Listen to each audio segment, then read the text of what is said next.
And so I'm pretty convinced that 95% of blockchain transactions will be encrypted with Zama and FHE in the future, the same way 95% of web traffic is encrypted with SSL, TLS, HTTPS right now. It's interesting because, at Zama, we've been talking about this for a long time. Even a year ago, I think I did a panel with a bunch of investors on, is privacy the next wave? And they said, not really. They couldn't get excited about it. Blockchains were never designed to be public. They were designed to be publicly verifiable. That's a fundamental distinction. For me, privacy is really about transparency and information and consent. Like you need to explain to the user what kind of data you would collect and ask them the permission. But when I hear you talk about it, what you're saying is you can make it secure, but you have to make it extremely simple and limit what it does to the strict minimum. Privacy is part of freedom, and if you don't have privacy, you don't really have freedom.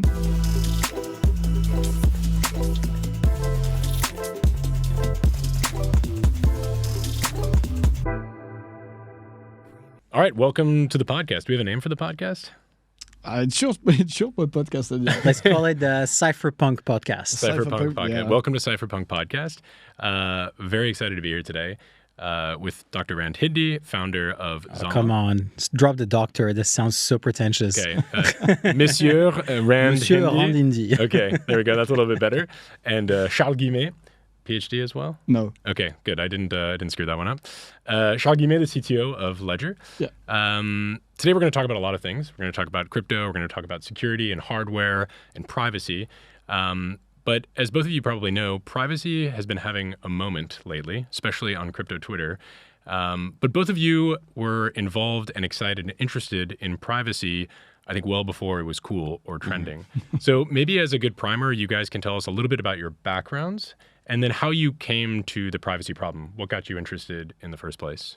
Maybe we can start with Rand. Sure, great. So I'm Rand. I'm the CEO at Zama. I've actually been a developer since I was a kid, started coding as a teenager. Built my first company when I was 14 in the 90s. It was a social network. And that was when I first started thinking about privacy. I was just basically building this website and people could chat on it, they had their profiles. And looking at the data that I was collecting, looking at people's messages, I was like, this is wrong. I shouldn't be able to see this just because I'm providing a service. And so from that day, it was very clear to me that privacy was going to become more and more of an issue as we started using more and more digital services in our daily lives. I went then on to do a PhD in AI applied to biology, manipulating DNA and medical data. So that was another time where I was like, oh my God, we're just sticking DNA in computers and we have no idea who's running that computer. That doesn't seem right. So from that point, I've decided everything I was going to do had to have privacy built in by design. I built an AI company before called Snips, which was private by design. So everything was running locally on your device to avoid sending data to the cloud. And now building Zama to bring privacy to public blockchain using fully homomorphic encryption, FHE. Great. Charles? Yeah. So thanks for joining us today at Ledger. So this is at our 106 studio. I'm very jealous. Zama is not successful enough yet. Not yet. One day. One day, obviously. So my background is cryptography and security. And I started when I was 12, when I got a computer. A little bit before you. How old are you now? I'm 41. Same as me. We started coding at the same time. Exactly. Look at that. And when I got a computer, the first thing I did was to try to understand how these things work and if it's possible to break them. Like I was doing hacking for fun, a little bit for profit, but mostly for fun. Yeah. And this is when I started to be interested in security. Cryptography came after. I understood there was this thing that was cryptography that was more difficult to crack, but I completely understood what was cryptography and how it was working afterwards when I studied pure mathematics, computer science, and cryptography. And for me, privacy has always been something really important. Like deeply, I can feel that privacy is part of freedom. And if you don't have privacy, you don't really have freedom. And I feel that was also important for me during when I was doing hacking for fun. I wanted to be private. I didn't want to be caught, so privacy was already important for me, and it became even more important during the late 90s, beginning of 2000, when we started to see Google and all the services that was starting to collect a lot of data. And when you think about that, the services were free from the beginning, and when you think about that, if it's free, it's because you are the product. Like your data is the product. And as soon as I realized this, I really thought that was a big issue in terms of privacy, in terms of freedom, and so on. And now that we have all this AI and all this capacity to actually implement plenty of algorithm to compute this data, I feel we are entering in a new era, and this data is far more valuable than we think. I agree. I'm interested, actually, what kind of stuff were you hacking back then? Because I was also dabbling a little bit in that. I hacked, for example, in the early days, the video rental system of the hotel I was in to watch free movies. It wasn't that hard, like people had exactly zero cybersecurity. Exactly. At the beginning, it was so easy to break all these things.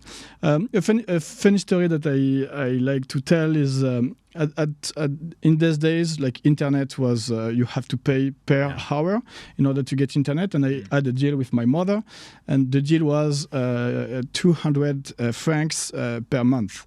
And so that was pretty good, but as I was very passionate, I quickly that was not enough. So I needed, and also being a teenager on the internet, you need a little bit more bandwidth.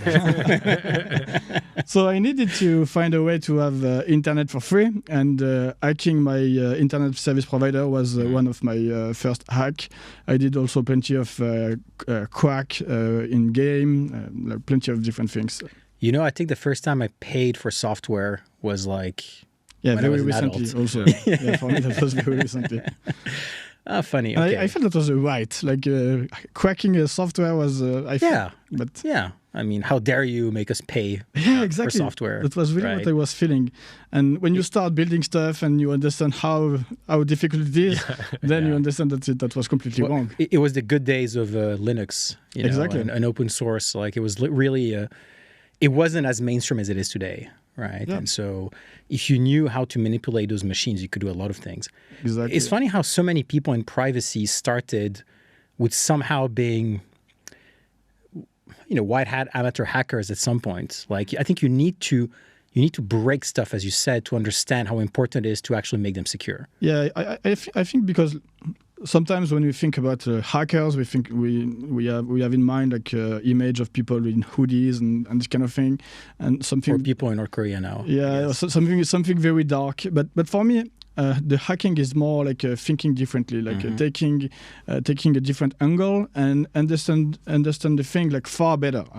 And when you really understand how things work and where your data is going and so on, then like you really understand like that your data is really important, and your tracks are also important, and taking care of this data and understanding it is something paramount. I feel this is really for me. As soon as you realize that this data is going, like you are leaving plenty of tracks, and this data is collected by plenty of different actors, then you're like, oh, this thing is important. I have a question actually for you. So, you guys, as far as I can tell, you've never been hacked. This is what you say. I don't really like this idea, because for me, like security is like an exercise of humility, and it's always about like raising the bar for security. And so far, we are able to always raise the bar for security before hackers. So that's true. Can you explain a little bit? Because so I come more from a cryptography background. So for us, at least at Zama, you cannot make something secure if it's not math that's securing it. Homomorphic encryption, secure by math. ZK, secure by math. You're building hardware that the attacker can attack physically, right? I mean, how do you make that secure? So yeah, it's a very good question because, as you said, cryptography is math, and then if you do the math correctly, you are doing like demonstration and so on. You have like strong guarantees. Like this is the strongest guarantees that you can get. This is the mathematical proof at the end. So cryptography works. There is no doubt on that. There are some assumption, but given this assumption, if the math are correct, the cryptography is okay and the security holds. And the question is, like, as soon as you implement this cryptography, then the problem starts at the end. Because, first of all, this cryptography must be implemented correctly. If you don't implement it correctly, you can do like a tiny mistake that could have like dramatic consequences. I have a small example in mind. At some point, the dungeon, the Ledger security team did some research on different wallets, and one of them was Trust Wallet, and they had a very tiny mistake in the implementation of their TRNG. TRNG is the random number generator that is used to create the seed, to generate the seed, and their tiny mistake was such that instead of having 256 bits of entropy, the entropy was only 32 bits of entropy. Long story short, for those who didn't understand what I said, a pretty bad mistake. We were able to generate every single seed of Trust Wallet users, we had a full access to those funds. So we reported this vulnerability to Trust Wallet. How do people fix that though? What they did was to invite users to migrate to a new wallet, and how do you do that without tipping off the bad guys? They didn't say anything, but inside their interface saying they had to migrate. Also, they prevented people to receive funds, like this kind of thing, and it took several months. Terrifying, yeah. But at the end, my comment was just to explain that a tiny mistake in the cryptographic implementation led to dramatic consequences. Hopefully, we found the vulnerability before the bad guys, and almost no one lost funds. Can you guys look more into detail at the Zama implementation too? It looks like you're pretty good at finding bugs. Yes, we could. So implementing cryptography correctly is something very important. That's really hard. And also what you want is this cryptography to be properly implemented, but also you want to have strong guarantees that the execution of this cryptographic implementation is correct. So using secure hardware, you have like an integrity guarantee, because we are sure that the code that is running inside the secure element comes from Ledger, because everything is signed, you have a secure channel, and it's physically very, very difficult to modify what is running inside the secure element. And lastly, if you know like Kirchhoff principle and so on, like the security of the cryptographic scheme must only rely on the fact that the private keys are kept secret, and so that's why it's so important to keep this private key secret. And what we are doing at Ledger is using like secure hardware, secure element, in order to store these secret keys, private keys inside it, and so, first of all, it's not like exposed to the internet, and you have a very limited attack surface. So this is really what makes our... That's the key difference, huh? Yeah, this is the key difference, because sometimes we are thinking something complex, but at the end, a hardware wallet, a ledger signer, is something that is very simple, and it does one thing and only one thing, is like securing your secret and implementing the cryptography that allows... is it like comparable to a smart card in terms of... We are using smart card technology, like the inside your banking card or in your passport, there is a small circuit, and this is smart card technology. And these circuits are specifically designed for security, even in a setup where the attacker has a physical access, which makes things much more difficult to hold. And why are they doing this? Because inside a banking card or a passport, there is a secret that belongs to the bank or to the state. So this is really the secret. That's a pretty big secret. Exactly, and that's why in their mind the user can be an attacker. So that's why they want to have like a physical guarantee that even with physical access to the circuit, it's incredibly difficult to extract the secret. We are using the exact same technology, but instead of putting the state or the banking secret inside the card, we are putting the user's secret. I think that's a very good explanation. Recently there has been, it's not even recent, but recently particularly there has been attacks on what's called trusted execution environments, right? T's, typically Intel's SGX, TDX. And others, yes. And those attacks were devastating because they didn't attack a specific product using T's. They attacked Intel's implementation of cryptography, which compromised effectively anyone who was using T if the attacker could access the node. So, when you look at something like this, you're thinking hardware cannot be secure. But when I hear you talk about it, what you're saying is you can make it secure, but you have to make it extremely simple and limit what it does to the strict minimum that you can. Exactly. You said it very well. The problem with this T implementation, SGX, TDX, and so on, is really that in terms of use case, what they want to have is like a very high level of performance, the same performance that you have on your generic processor. And a high level of security. And it's not possible to have both because your attack surface is so big that it's simply not possible. And if you have a look to SGX, the research that was done on SGX, for instance, because it's quite old now, I think there are more attacks on SGX than use case that are leveraging SGX. That I agree. I agree. We've been looking at this quite deeply for Zama because in general, when you look at cryptography, at some point, there is a key. Yeah. Right? So you want to secure the key as good as you can. So, it's okay to use T's on top of other things because you might as well just add that layer if you can. But when I look at those attacks and I realize that Intel doesn't know how to implement cryptography, that's scary. We talk about decentralization, but there's basically one company who fucks up and then that's it, right? Security goes down the drain. How can we avoid that? If you were to build, I'm not saying you should, but if you were to build something like that, could you actually make it secure even with the best people on the planet?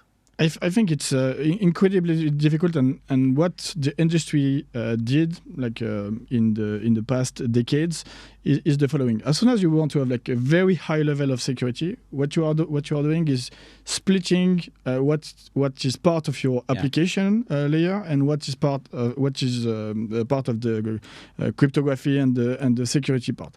And as soon as you need to secure everything, including the application, then it becomes incredibly difficult. This is exactly what we are doing with smart card, like a banking card and a passport is doing only one thing very securely because the application is do one thing but do it well. Exactly, and the same applies with the signer. We don't try to implement a Ledger Live, Ledger Wallet, the software that comes with the signer in a secure environment because it would be incredibly difficult. You would need to have all the graphical libraries, like a TCP/IP, plenty of connection to different backend and so on. Then you are securing something that is very complicated.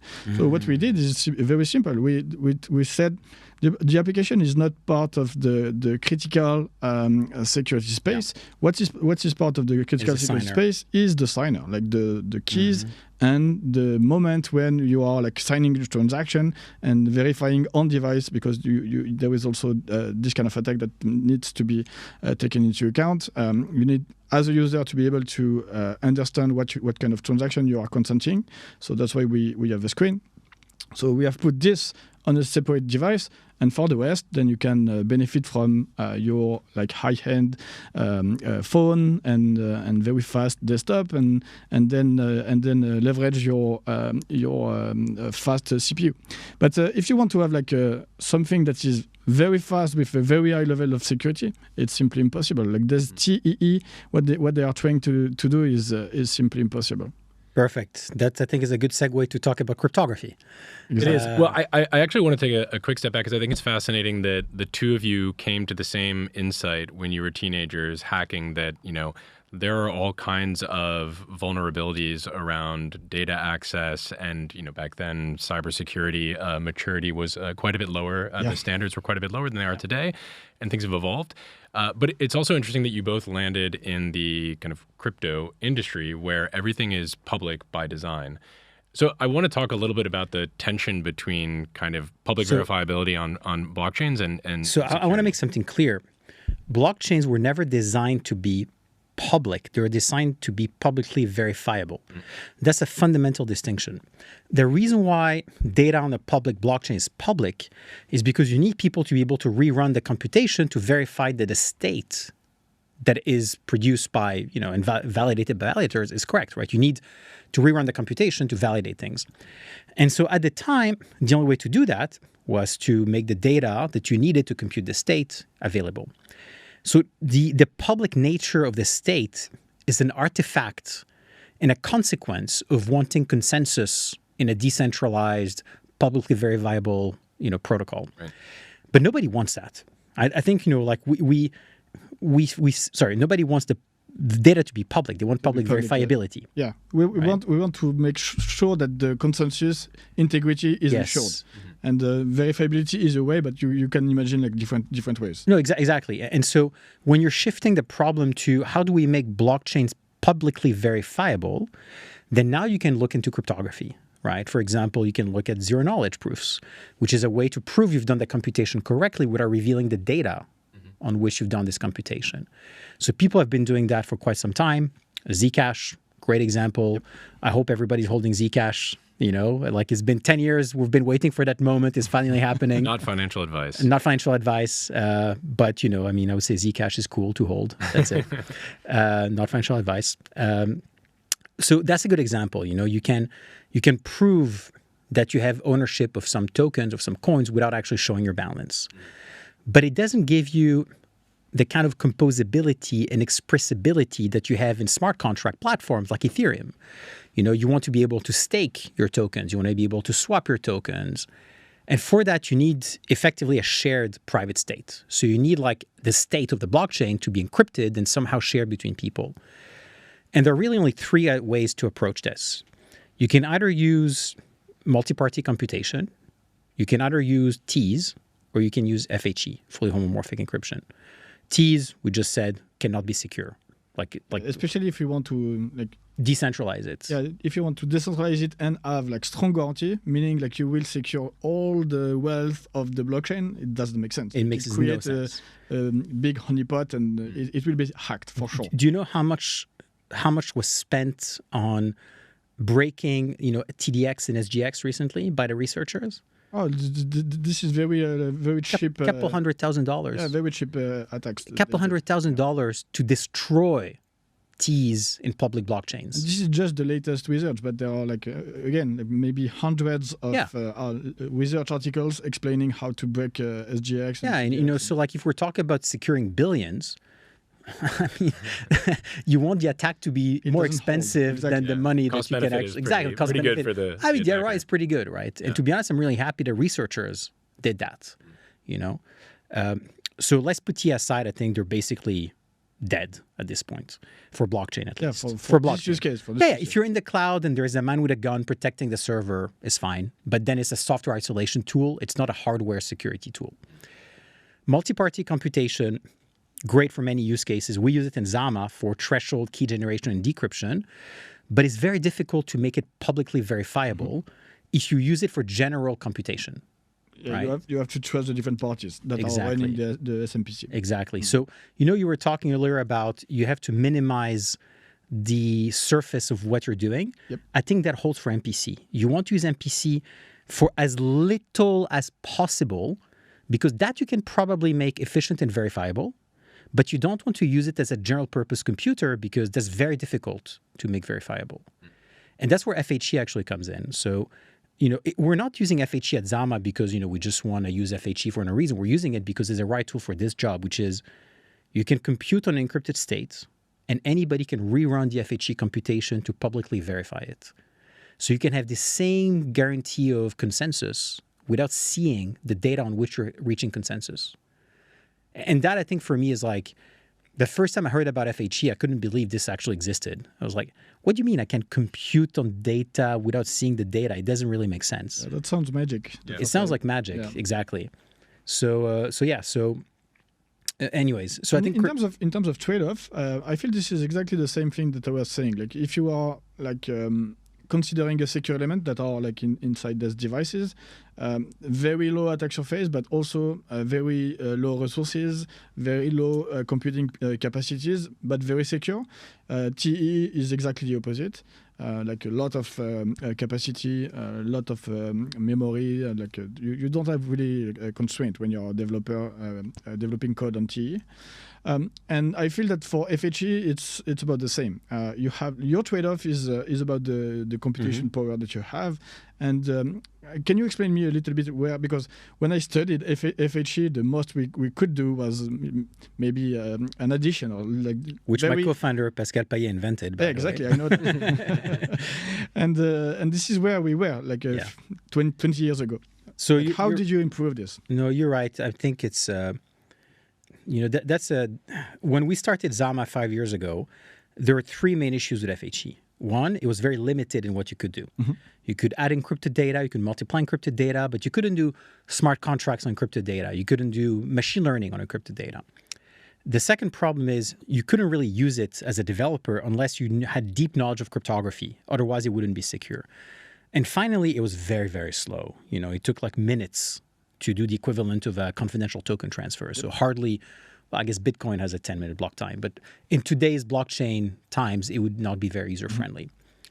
So we've solved those problems. Developer experience, we've basically integrated FHE into existing developer workflows. So if you want to write a confidential smart contracts with Zama, you can write it in Solidity, deploy to Ethereum, then you're done. So that's done. The general applicability, the big breakthrough that we had is something that's called programmable bootstrapping. So instead of relying on adding and multiplying number, we found a way to compute what's called a table lookup in FHE. So you can basically take like a function, you can pre-compute a table, and you can now search the table encrypted. And it turns out that there is a mathematical theorem that says if you can do table lookups and you can do additions, you can do any application. Yep. It's called the Kolmogorov-Smirnov. It's actually how machine learning works, actually. And when you implement also hardware, like low-level hardware, like you can implement anything with lookup table. Exactly. Yeah. I mean, FPGAs very much work like that, right? So that was kind of like the big aha moment that led to the creation of Zama 5 years ago. And on speed, which is, I would say, the final boss here for FHE, it's actually been getting faster by a factor of 10 every year over the past few years. Some of it is better cryptography, but to be honest, most of it now is hardware acceleration. So moving from CPU to GPU to FPGAs to ASICs is basically how you go from 10 confidential stablecoin transfers per second to 100,000 confidential stablecoin transfers per second. Same story as AI. We didn't change anything. We just put more data and more compute. But that's what you want, right? Because when the problem becomes a compute problem, it becomes a money problem. Yep. And money is something that's much easier to come by than a new scientific breakthrough. Right? That's true. So FHE is basically a done deal. It's just a question of spending more money, building better hardware to accelerate it that increases the addressable market and what we can do with this technology. Yeah, I'm curious, Charles, how you guys think about privacy. Because when I think about Ledger, you think about hardware, you think about security, and you guys are a kind of a consumer product company. So you have to build things that consumers want. And kind of famously, the old trope is that like individuals don't really care about privacy. I mean, they want it in the back of their minds, but they don't. But they shouldn't care about privacy. It should be by default. Right, exactly. It's not something that they should be searching for. It should be the default. So how do you think about the kind of the broader design space around like a Ledger wallet, taking into account user privacy, and how do you message that? How do you get customer feedback on that? Yeah, it's a good one. So first of all, to the question of like if users care about privacy, it's a difficult question because if you ask people, they will say yes, of course, I care about privacy. Are you okay to pay like €1 per month to protect your data? Oh no, I want. So this is this kind of thing. Yeah. Philosophically, yes, they care about privacy, but when it comes to like actually caring about privacy, like, they don't really want to bear the cost. So this is one thing I wanted to highlight. And for our users are. As you said, we are doing mass market electronics and so on. However, for now, people that are using blockchain technology that are in the wallet space, they are still a little bit geeks, and they still have the ethos of cypherpunk.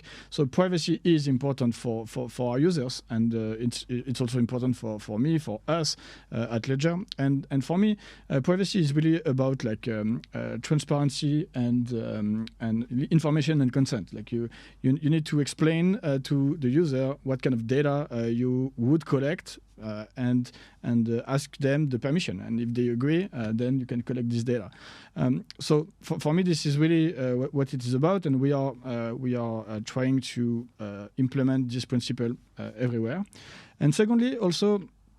Because when you are a company, you will need to collect data for different things. Like when we ship you a device to your home, we need your data to know your address so that we can ship the device to your home. And so makes sense. Yeah, and same applies when you are using Ledger Live. Then you need to know the balance of your Bitcoin account. So that means that you will share with us the address of your Bitcoin account, so that we can synchronize the blockchain and give you this data. So we need to collect your Bitcoin address. So just for this reason, we need to collect data. So first of all, we ask users for consent when we are collecting data. We are informing the user that we are collecting this data, and also we are doing like a data minimization. If we don't need this specific data, we won't collect it. So this is the first thing, and the second thing also, we never mixed like the database. For instance, we need your address to ship the device. We need your Bitcoin address to synchronize your wallet, but we have no way to match those two things. Which is really important in crypto because this is a physical safety issue. Exactly. It's about security at the end. Yeah. Like this privacy principle is also like it's like, you remember the movie Ghostbusters? You should never mix the lasers, right? Same thing with data. Like never mix the databases. Exactly. So this is really the principles that we have in mind, and sometimes people have no idea, but when you want to implement like a specific features and so on, tracking everything, having all the data is far more convenient. But we don't do it because we care about privacy. Well, but that's exactly the reason why, when we were thinking about, who are the best people that we could work with for the Zama protocol. So maybe we can talk about that just for a second. So, the Zama protocol is not a new blockchain. It's a layer of confidentiality on top of existing chains like Ethereum and Solana, so that people can have confidential tokens, confidential DeFi, whatever else they want to do on public chains privately. There are two parts to that. One part are the nodes doing the FHE computation. That's publicly verifiable. There's a consensus, traditional blockchain stuff, I would say. The other part is when a user wants to decrypt their balance, for example, someone has to decrypt it for them. So there needs to be a decryption capability somewhere. So the way that we address that is that we're using what's called threshold MPC. Mm-hmm. So we're splitting the private key with 13 different people, and 2/3 of them have to basically agree to do a decryption to have something. And so we're like, okay, so 13 people is good. Why 13? People don't realize that, but the internet works on 13 nodes. There are 13 root nodes running DNS, which is, what turns your address into your IP address. It's already working for the internet, so we thought it would be working here. And sometimes AWS DNS node is down and half of the internet is down. Exactly. This happens. Exactly. But the truth is, I think what matters is when you have a committee like that, you need to make sure that you're adding layers of protection so that they cannot cheat, at least not without an insurmountable amount of effort. So having people that are highly, highly reputable organizations and having them publicly known and having them publicly accountable and verifiable is actually a way where you're not just staking Zama tokens when you're participating, you're technically staking your reputation and whatever value your reputation has, which in your case, I guess, is your equity value, your business, you know? So that's really important for us because there are many people can run nodes, but very few people that can actually bring this reputation stake on the table. And that are trusted by the yeah, exactly. So, you know, what we're saying is, look, if you think that Ledger and big custodians and huge foundations are going to be the one secretly colluding to see how much money you have, blockchain doesn't work at all because these guys, they're securing 100 billion in assets outside of Zama in the first place. The idea that everything is completely trustless and so on is a wrong idea because as soon as you are like interacting with blockchain, you will interact with plenty of software, plenty of hardware. By the way, you will interact with wallets. You will interact with different nodes. With an iPhone. With an iPhone, and at the end, there is some level of trust that is necessary in order to interact with blockchain and have the guarantee you think you have. Because sometimes people are like, I don't trust anyone and so on. If you don't really trust anyone, you will have to rebuild the whole electronic, create your own compiler, write your own code and so on. This is not something possible. Actually. You know, someone actually did try to see what it would take to rebuild like a smartphone from nothing. So like from sand, silicon, basically. Like it's a good idea. $100,000 or something? We actually don't know. Really? Nobody has the complete knowledge to rebuild the modern technology from scratch because there are too many parts. The supply chain, it's too complex. It's just too complex, right? And so I think, as much as I love the idea of a completely trustless ecosystem, if it's not trust in the blockchain operator, it's going to be trust in your smartphone operating system. It's going to be trust in police not coming with a gun to your head and forcing you to show them everything on your phone, right? It's trust in your institutions not to pass chat control surveillance laws so that they can read every message.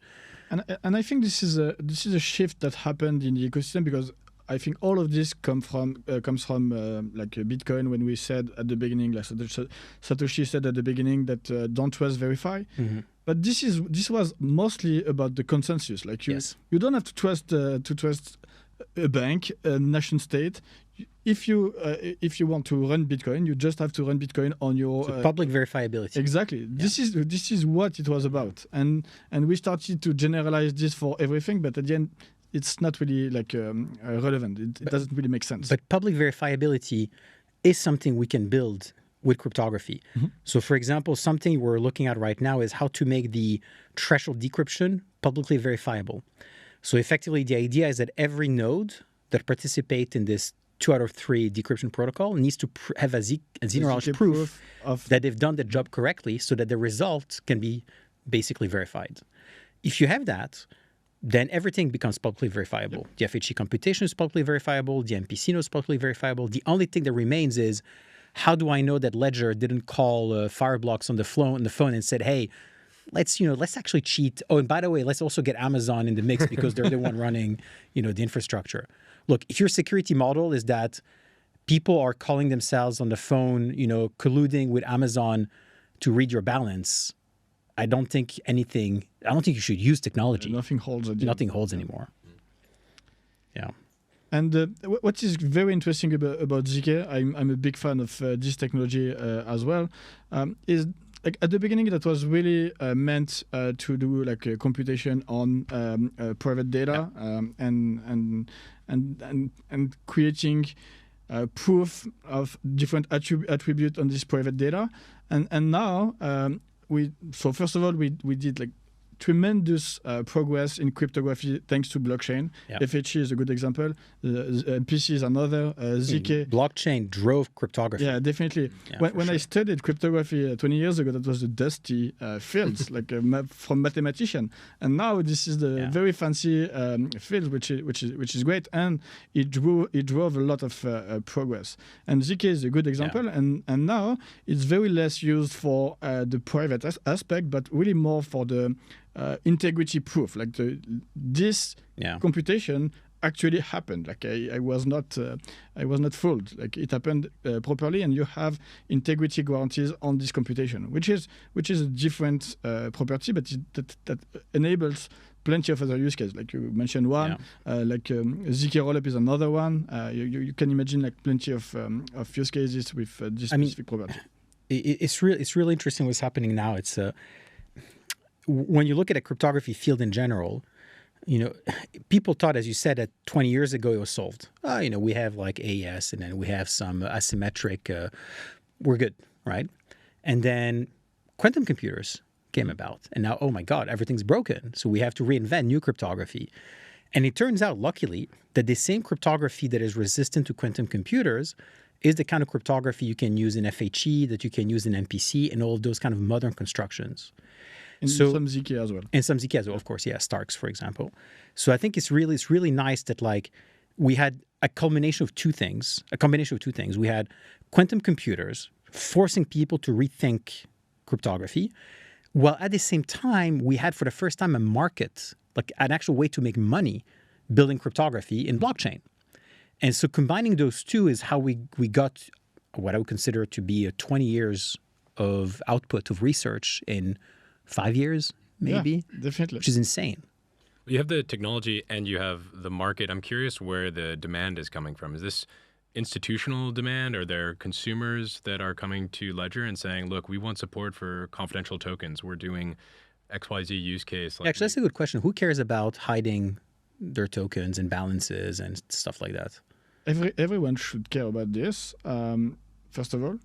And I think what is changing, especially in this cycle, like with around institutional adoption, is the fact that what we are seeing is that banks, financial institutions, hedge funds, they want to use blockchain because it's far more efficient, it's faster, it's cheaper. You have 24/7. You have composability 24/7. When you want to do a wire transfer to Panama with regular banking rails, it takes 5 days. It costs a lot. Even without Panama, just to the US from Europe. Yeah, like I meant like a cross-border payment. Yeah. If you use any L2, it will take like 1 second, cost less than 1 cent, and the settlement is immediate. So there was absolutely no debate. Like blockchain are far better, and this example is very simple. But with blockchain, you can do like much more than this. So for now, it's just a matter of time. It's already happening. Like financial institutions are using blockchain and are going to continue using blockchain. For all those reasons, it's like far more efficient. But I'm pretty sure that they don't want that all their accounts to be completely public, that anyone can see them, which is completely normal. That's impossible. Like, would you show me your bank account if I didn't know you? Maybe even if I know you, would you show me your bank account?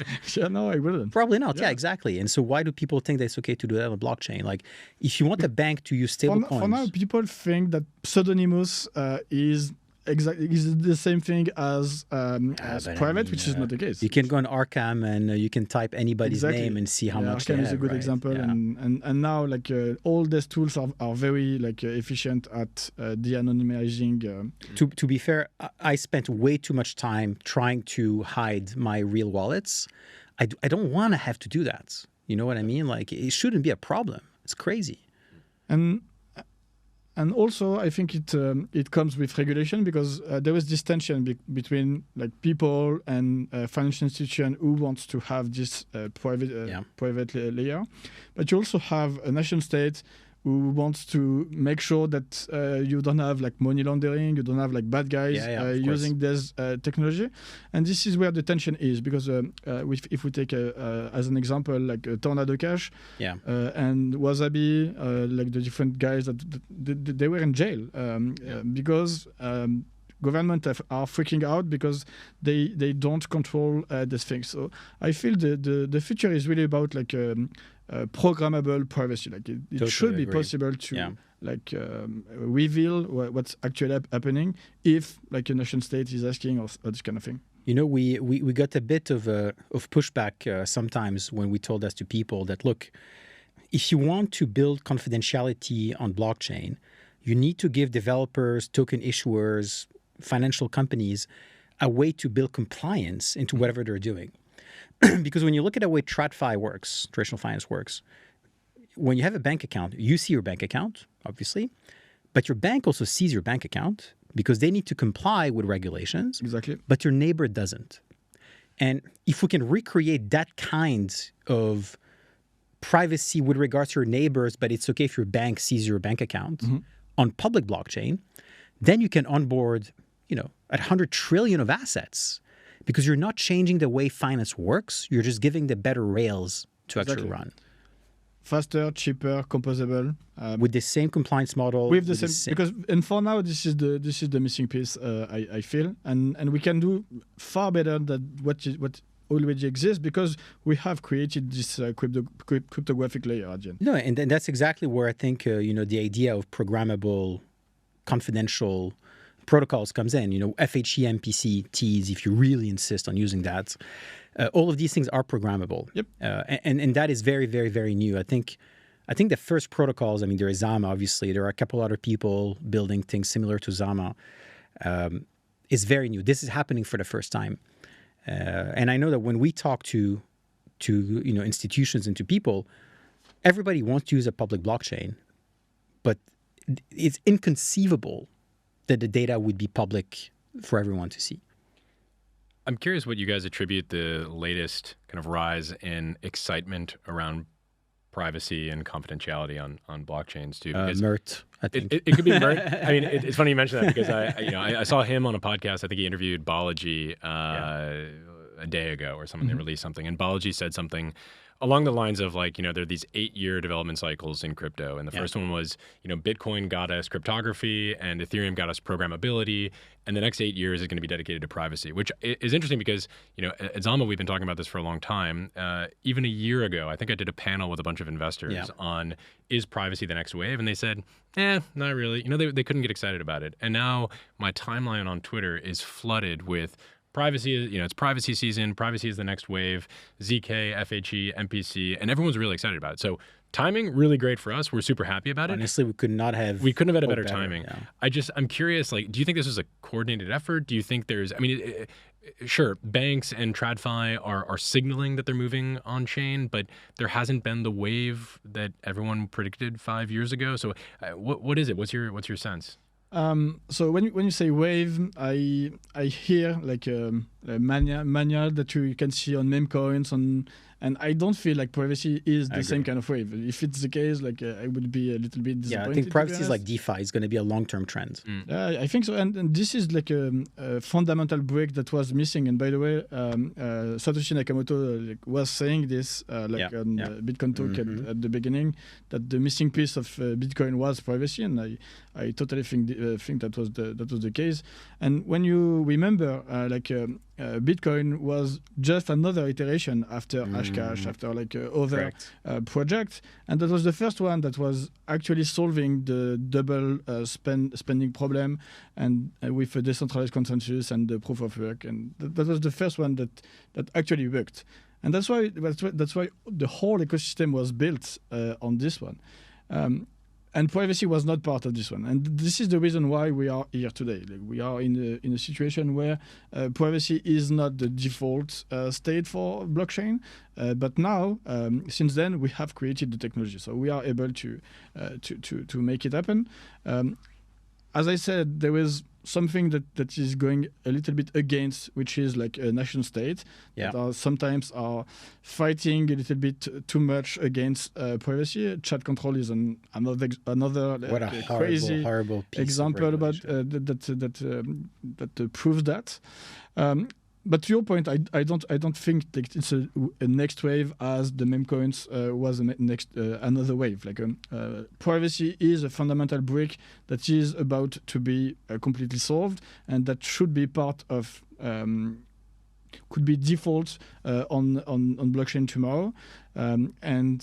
And as I said, we have the primitives, but also we will need to have a programmable privacy, which will make privacy even more relevant. But I don't think it's a wave as meme coins was a wave. What would it take for Ledger to start supporting confidential tokens It depends your which one, products? because for now they are like a different technology break. Well, there's a new standard, the ERC 7984, which standardizes confidential tokens on EVM chains. On EVM chain, but for instance, Zcash works differently. We are also working on Alio, so it really depends on which one. But quite often, the idea is to separate the confidentiality layer from the security layer. The confidentiality layer has no real reason to run inside the secure element. So you do it like on Ledger Live or on exactly. the web. So this would be the model, because at the end on Ledger Live you need to see your balance. So that it doesn't really make sense to put this on the device so that the device gives the balance to Ledger. Yeah, no, you're right. Yeah. And technically speaking, it would be like very difficult to do that. Yeah, if you have to start generating ZK proofs or something like that. That would be very, very complicated. Yeah, that would be a very different type of hardware as well. Exactly. And then you're introducing new attack surface as well. Also, yeah. Right. Yeah. Okay. That's interesting. Okay. So if privacy is here to stay, I know we're kind of running up on time. This is no longer. This is not a wave like meme coins, for example. Maybe we can end on some predictions around what the next 3 to 4 years has in store, perhaps from the point of view of Ledger and the point of view of Zama. You mean the future of privacy? Yeah. It can be in the context of like how you're thinking about product development, how you think about new user experiences as a result of on-chain confidentiality. Yep. So as I mentioned, like this cycle is very different with this institutional adoption. Yeah. And from my standpoint, like privacy will be mostly driven by this institutional adoption, because for them it's a must-have. They don't have the choice. For users, it's always a little bit more complicated, because as I said, when you ask people like if they care about privacy, they say yes, but if they would need to pay, then it's more complicated. And then they start to argue that they have nothing to hide, like this completely fallacious argument. So for users, it's a little bit more complicated, mostly because I feel that most people don't really understand like the stakes that all this data that is publicly available can be used against them at the end. This is a big challenge, especially now that we have like this big amount of data and this AI technology that is able to process this data so efficiently. So for me, one of the challenges is really to create this awareness and to make sure that people understand how privacy is paramount.